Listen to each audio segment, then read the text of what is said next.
بسم اللہ الرحمن الرحیم رب اشرح لی صدری ویسر لی امری واحلل عقدۃ من لسانی یفقہوا قولی۔ صدق اللہ العظیم۔ قابل احترام ناظرین و سامعین، السلام علیکم۔ قرآن مجید میں سورہ یاسین کی عظمت کو بیان کرنے کے لیے لفظ قاصر ہیں۔ یقیناً سورہ یاسین قرآن مجید کا دل ہے۔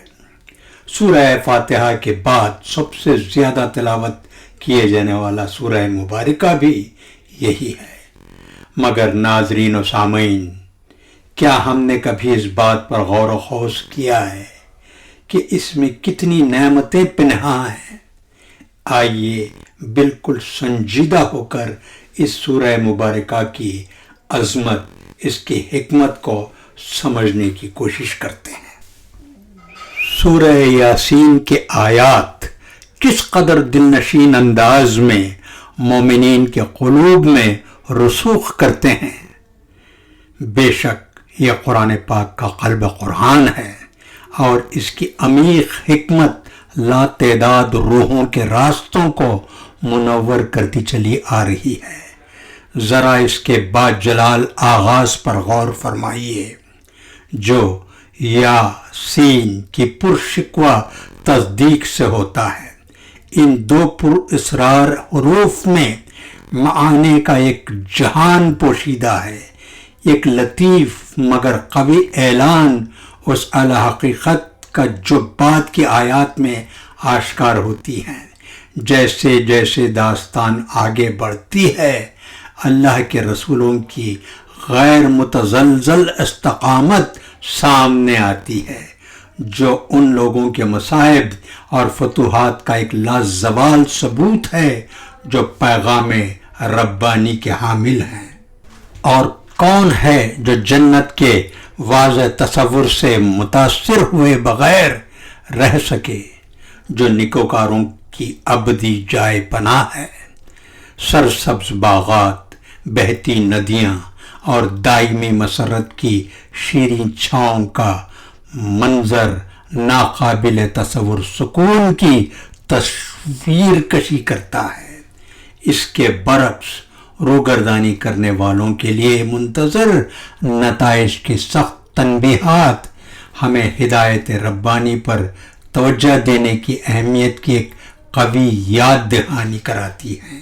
سورہ یاسین کی فطری دنیا سے نشانیوں کی ماہرانہ بنت، زندگی اور موت کا چکر، اپنے مقررہ راستوں پر گامزن فلکیاتی اجسام، زمین سے پھوٹنے والی فراوانی، سب قادر مطلق کی واحد قدرت اور حکمت کی طرف اشارہ کرتے ہیں۔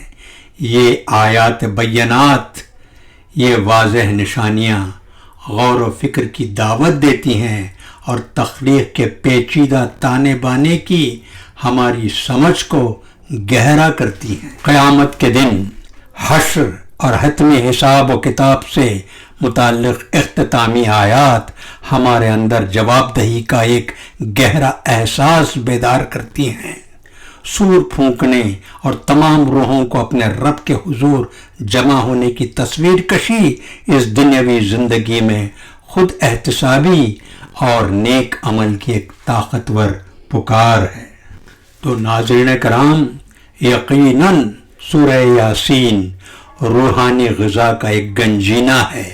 اس کی آیات پشمردہ دل کے لیے مرہم، پریشان حال ذہن کے لیے رہنما اور ان تمام لوگوں کے لیے الہام کا ایک گہرا ذریعہ ہے جو قرب الہی کے متلاشی ہیں۔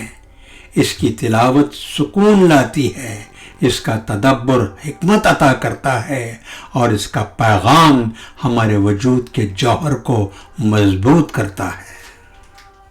اس تمہید کے بعد ناظرین، ہم اصل موضوع پر آتے ہیں۔ آپ کی خاص توجہ کا متمنی ہوں۔ اس عظیم سورہ یاسین کی آیات 13 تا 19 پر آپ کی خاص توجہ چاہوں گا، اور پھر آیات 20 تا 27 جس میں ایک عظیم راز پنہاں و پوشیدہ ہے، اس پر بات ہوگی انشاءاللہ۔ محترم ناظرین، آیات 13 تا 19 میں یعنی ان 6 آیات میں ایک بستی کا ذکر ہو رہا ہے، ایک شہر کا ذکر ہو رہا ہے، پھر بستی والوں کا تذکرہ ہو رہا ہے اور 3 رسولوں کا ذکر ہو رہا ہے۔ ناظرین کرام، یہ بستی کون سی ہے؟ آپ کو جان کر حیرت ہوگی، یہ ترکی کا شہر انطاکیہ ہے۔ انگریزی میں اس کو اینٹیوک کہتے ہیں۔ یہ جنوبی ترکی کا ایک شہر ہے جو سیریا بارڈر سے 12 میل یعنی 19 کلومیٹر کی دوری پر واقع ہے، اور یہ شہر ریور اورنٹس یعنی نہر الاسی کے لبے دریا واقع ہے۔ This city is Antioch, a major town of South Turkey. It lies near the mouth of river Orontes. اب رہی بات 3 رسولوں کی۔ پیشتر کہ میں ان پر روشنی ڈالوں، میں یہ بتانا ضروری سمجھتا ہوں کہ میں سہارا لے رہا ہوں اور حوالہ پیش کر رہا ہوں ایک معروف مفسر قرآن حضرت ابو عبداللہ القرطبی کا۔ امام القرطبی اپنی معروف تخلیق تفسیر القرطبی میں ان باتوں پر روشنی ڈالی ہے۔ ناظرین، امام قرطبی نے متعدد اقوال نقل کیے ہیں، جن میں حضرت ابن عباس رضی اللہ عنہ اور کعب الاحبار کے روایات بھی شامل ہیں۔ اب بات کرتے ہیں 3 رسولوں کی۔ امام قرطبی کے مطابق یہ نبی نہیں بلکہ نبی حضرت عیسیٰ علیہ السلام کے حواری تھے، جنہیں اللہ تعالیٰ نے ہدایت کے لیے بھیجا تھا، مگر افسوس بستی والوں نے اپنے تعصب، اپنے غرور میں آ کر انہیں جھٹلا دیا، انہیں جھٹلایا، دھتکارا اور اپنی دشمنی کا نشانہ بنایا۔ امام القرطبی نے کئی روایات کے تحت رسولوں کے نام بھی نقل کیے ہیں، جیسے صادق، مصدوق، شلوم، مگر یہ بھی واضح کیا کہ قرآن نے ان کے نام بیان نہیں کیے۔ ناظرین ذیشان، اب ہم آتے ہیں اپنے اصلی موضوع پر، یعنی آیات 20 تا 27 پر۔ ان آیات میں ایک شخص کا ذکر کیا گیا ہے، وہ شخص جو شہر کے پرلے کنارے سے دوڑتا ہوا آیا۔ ناظرین، امام قرطبی کے مطابق وہ شخص جو شہر کے آخری کنارے سے دوڑتا ہوا آیا حبیب نجار تھے، ایک نیک بزرگ جو پیشے کے لحاظ سے نجار تھے یعنی کارپینٹر، اور جن کا دل ایمان سے روشن تھا۔ آئیے اب حبیب نجار کے بارے میں مزید جانکاری حاصل کرتے ہیں۔ وہ شہر انطاکیہ کے کنارے پر رہتے تھے اور غریبوں کو صدقہ و خیرات دیتے تھے۔ جب انہوں نے سنا کہ رسولوں کو جھٹلایا جا رہا ہے اور ان پر ظلم ہو رہا ہے تو وہ فوراً دوڑتے ہوئے شہر میں آئے۔ ان کے الفاظ میں سادگی، محبت اور توحید کی سچائی تھی۔ حاضرین کرام، ذرا غور کریں، پل بھر کے لیے ذہن کو ٹھہرا کر سوچیں، فکر کریں۔ حبیب نجار نہ وہ عالم تھے نہ رسول، بس ایک سچے اللہ کے بندے تھے۔ انہوں نے چیخ کر کہا، اے میری قوم، ان رسولوں کی پیروی کرو، وہ تم سے کوئی بدلہ نہیں مانگتے اور وہ سچائی کی راہ پر ہیں، اور کیوں نہ میں اس ذات کی عبادت کروں جس نے مجھے پیدا کیا اور جس کی طرف تم سب کو لوٹ کر جانا ہے۔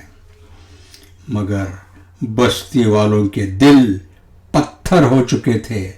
انہوں نے سچ کی صدا کا جواب ظلم سے دیا. حبیب نجار کو بے دردی سے شہید کر دیا گیا. ناظرین اکرام، لمحہ فکر ہے، غور کریں. جس لمحے زمین والوں نے حبیب نجار کے جسم کو روندا، آسمان والوں نے دروازے کھول دیے.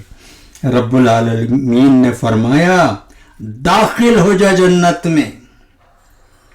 اور وہ مومن جنت میں داخل ہو کر یہ پکار اٹھا، کاش میری قوم جان لیتی کہ میرے رب نے مجھے بخش دیا اور مجھے عزت والوں میں شامل کر لیا.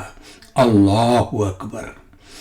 حبیب نجار کی شہادت کے فوراً بعد اللہ تعالیٰ نے ان کو کوئی دیر کیے بغیر جنت کا انعام دیا. جنت میں پہنچنے کے بعد بھی ان کی پہلی خواہش اپنے قاتلوں کی ہدایت تھی، بدلہ نہیں. محترم ناظرین و سامعین، امام قرطبی کے مطابق یہ ایک مومن کی پاکیزہ فطرت کی علامت ہے جو محبت اور ہمدردی سے لبریز ہوتی ہے. سورہ یاسین کی یہ 7 آیات سے اس واقعے سے کئی اسباق اخذ کیے جا سکتے ہیں. مثلا حق کی حمایت کے لیے تنہا بھی کھڑے ہونا ضروری ہے. ایک مومن کی دعوت دل سے نکلتی ہے اور دوسروں کو متاثر کرتی ہے. شہادت کا مقام بلند ترین ہے اور اللہ شہید کو فوراً نوازتا ہے. حق کو جھٹلانا سخت گمراہی ہے، ہلاکت کا باعث بنتا ہے. تو ناظرین اکرام، یہ کہانی حق و باطل کے ازلی معرکے کی عکاسی ہے اور یہ پیغام دیتی ہے کہ کبھی کبھی ایک اکیلا شخص بھی حق کی پوری نمائندگی کر سکتا ہے. محترم مکرم ناظرین و سامعین، نہایت مؤدبانہ گزارش ہے کہ اس معلوماتی اور تعلیمی مواد کو اس کی اہمیت کے پیش نظر ضرور دوسروں تک پہنچائیں، شیئر کریں. یاد رکھیے، علم کی اشاعت صدقہ جاریہ ہے اور تبلیغ خیر کا بہترین ذریعہ ہے. اللہ تعالی ہمیں علم اور بھلائی کے فروغ کا وسیلہ بنائے. آمین.